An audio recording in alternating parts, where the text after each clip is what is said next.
Render graças ao Senhor porque Ele é bom e as suas misericórdias duram para sempre. Nós estamos retornando com agora, completando, vamos falar do capítulo 3 de Gênesis, falando do capítulo 2, da formação do homem. E aqui nós vamos falar sobre, alguns chamam a queda do homem, outros chamam a questão do pecado do homem, que podemos separar aqui no caso da tentação, e a punição do homem, e da mulher e da serpente por Deus. Existia lá o áspide, a serpente, um animal dentro desse contexto do Éden, e segundo o texto bíblico, ele seria, esse animal seria o animal mais astuto que tinha nesse local. E ele vai falar com a Eva, no caso aqui a Eva, que é a mulher. Interessante porque a mulher não se assusta quando o animal fala com ela, né? A serpente vai falar e não se assusta. A gente não sabe, será que os animais falavam? Porque não houve assombro da mulher quando a serpente vem dizer para ela. E a serpente vai justamente fazer ali uma fofoca, uma intriga, e ela vai perguntar para a mulher. E ela diz para a mulher o seguinte: é assim que Deus disse, não comereis de toda a árvore do jardim? Ela então vai levantar uma dúvida na mente da mulher, vai semear essa dúvida no coração da mulher. É interessante porque aqui a gente vê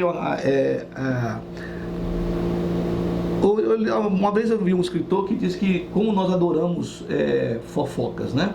Como nós gostamos de mexericos. Porque aqui, quando a serpente vai falar com a Eva, a Isha, né, no caso, ela dá ouvidos e ela vai conversar, ela vai dar abertura para que a áspide, a serpente, continue falando com ela. Ela não bloqueia logo o que ela está falando, ela quer saber, né? Ela quer ouvir as fofocas. Acontece muito essas coisas hoje também. Aí ela vai responder para a serpente, para a áspide: do fruto das árvores do jardim podemos comer, mas do fruto da árvore que está no meio do jardim, disse Deus, dele não comereis, nem tocareis nele, para que não morrais. Bom, ela disse alguma coisa que está errada que Deus falou para Abraão, para Adão? Tem sim, porque no texto em que Deus fala, que Deus dá uma ordem, na verdade, deu a ordem, eu falei que era instrução, não era instrução, mas sim uma ordem, no versículo lá no 17, no caso 16, 17, ela acrescenta algo, ela vai acrescentar. Você vê que a questão aqui da fofoca sempre acrescenta algo a mais, é o telefone sem fio, chega totalmente deturpado no final lá, porque aqui no versículo 17 do capítulo 2, diz assim: não comerás, porque no dia que dela comeres, certamente morrerás. Aqui ela diz, disse Deus, né? Ela coloca palavras na boca de Deus. Dele não comereis, nem tocareis. Ela aumenta aqui a questão do tocar. Deus não falou nada disso.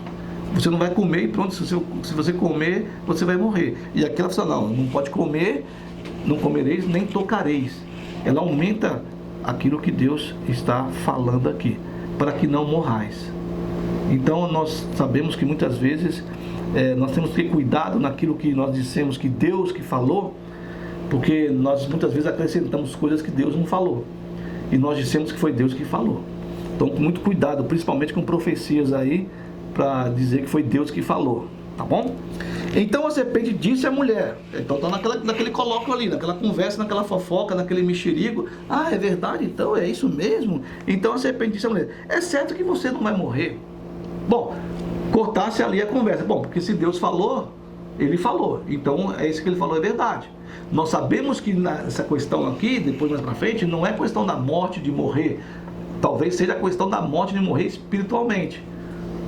Não é que depois nós vamos saber que eles comeram o fruto e não morreram, mas houve ali uma separação entre Deus e o homem. Nós vamos perceber isso aí claramente no texto. Bom, então é certo que você não vai comer. Se você não vai comer, não vai morrer, né? Isso que é certo. Jogou essa dúvida aí no coração dela, levanta a dúvida, ela continua ouvindo, né? É interessante porque parece-nos, né? Nós temos até algumas questões dessa maneira, né? Se você comer, você vai ser igual a ele. Você não vai estar sob julgo. Você não vai estar sobre a coação de Deus, né? Você vai estar livre, né? Num sentido meio complicado, perigoso. E a Eva vai corrigir, né? A serpente corrige também com um modo exagerado, a questão da morte. Não, você não vai morrer. Você não vai morrer, não. Aí continua o diálogo, né? Porque Deus sabe que no dia em que dele comerdes, se vos abrirá os olhos, e como Deus sereis conhecedores do bem e do mal. Né? Como Deus, sermos como Deus. E isso aí muita gente quer ser como Deus e se julga como Deus. E aqui está dizendo, você vai ser que nem Deus. Atiça essa questão da serpente em relação à mulher. Olha, vocês vão ficar igualzinho a ele. E vocês querem ficar, então você pode comer, que os seus olhos vão ser abertos, o conhecimento do bem e do mal, né? E sereis como Deus. Tem muita gente querendo ser como Deus aí. Bom, a mulher vai, olha, é interessante aqui, porque lá, vendo a mulher que a árvore era boa, isso aí, né? Pode trazer também para nós também. Boa para se comer, agradável aos olhos e árvore desejável para dar entendimento, tomou-lhe do fruto e comeu. E deu também ao marido, e ele comeu. É interessante que ela vai, pega, e não só ela, como também ela dá para o marido e ele come. E é interessante porque ele também recebeu a ordem de Deus para não comer.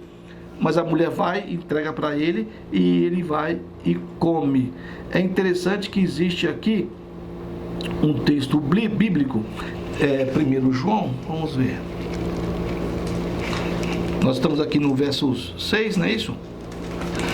1 João, João 2.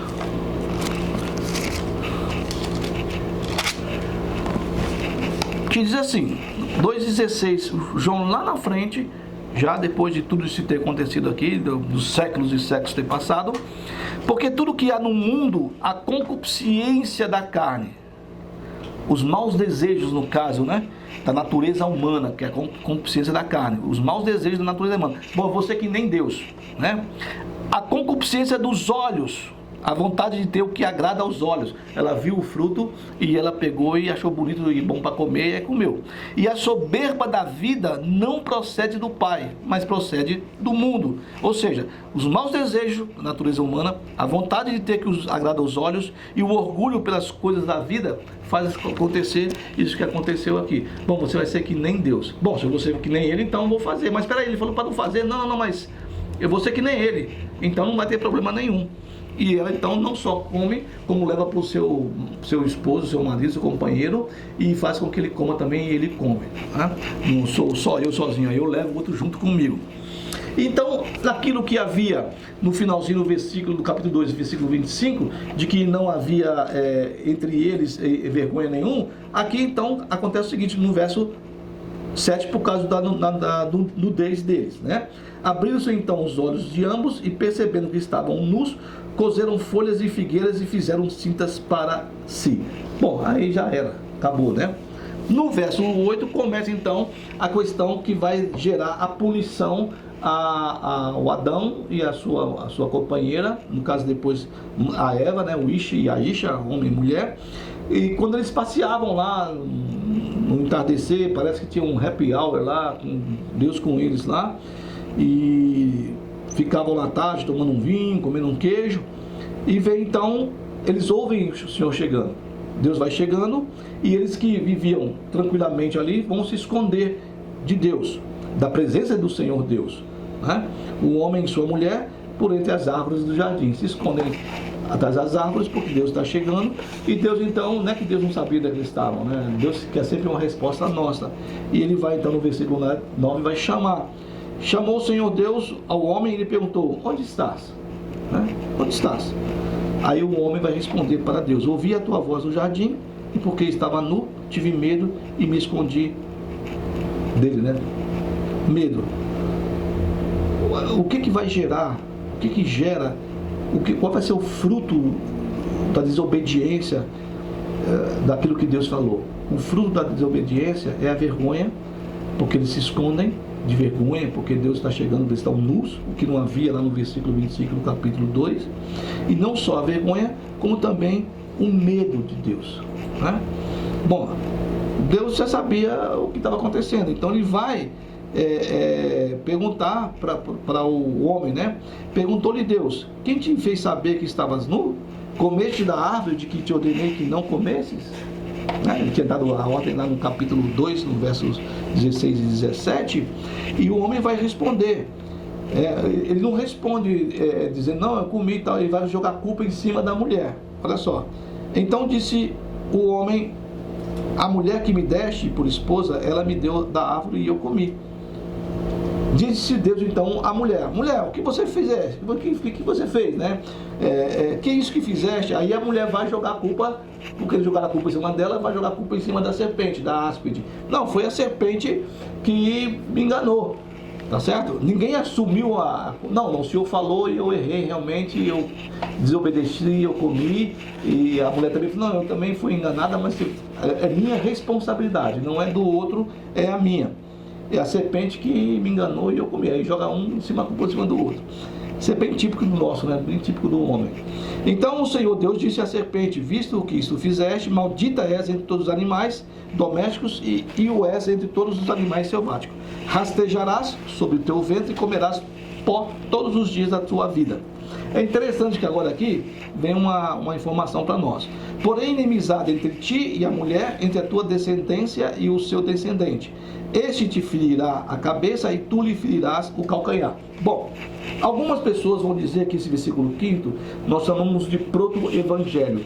É a primeira manifestação do evangelho de Jesus, apontando para Jesus lá na frente, que seria a descendência da mulher, que pisaria a cabeça da serpente. A serpente picaria o calcanhar desse descendente, tá certo?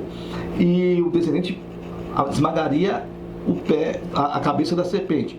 Bom, nós temos lá naquele filme do Mel Gibson, A Paixão, uma cena interessante quando Jesus está sendo vituperado lá, sendo espancado e crucificado. Nós temos lá uma serpente que anda se movendo, né? E depois passa um ser que a gente entende que seria o Satanás, né? O acusador, no caso. Então nós temos um interessante que a gente poderia ler aqui. Vamos ver aqui. Inimizade colocarei entre ti e entre a mulher, e entre a tua semente e entre a semente dela. Esta te esmagará a cabeça e tu esmagarás calcanhar. Bom, aqui não fala de descendentes, né? Por isso que se diz que é o proto-evangelho, da primeira vez que se prega o evangelho, porque aponta para uma semente, né? Um descendente, e não para sementes e descendentes.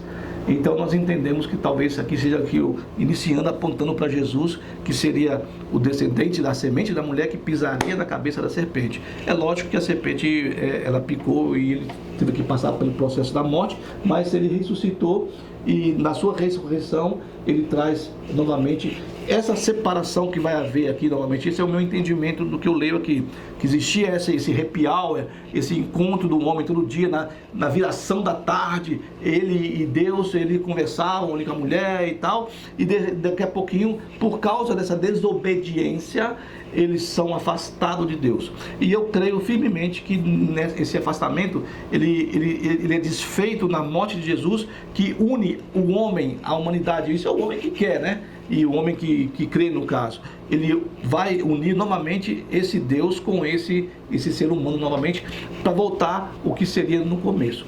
Esse é o meu entendimento. Então a gente vai parar por aqui para entender então que esse proto-evangelho, aquilo que foi dito para que fosse o descendente, a semente da mulher e a semente da áspide, que foi o que? Foi o engodo, foi o engano, né? Foi a trambicagem, a dúvida e a falsidade que faz. Então, e tudo isso que é de ruim, esse descendente vai esmagar. Né? Então Deus abençoe a sua vida em nome de Jesus.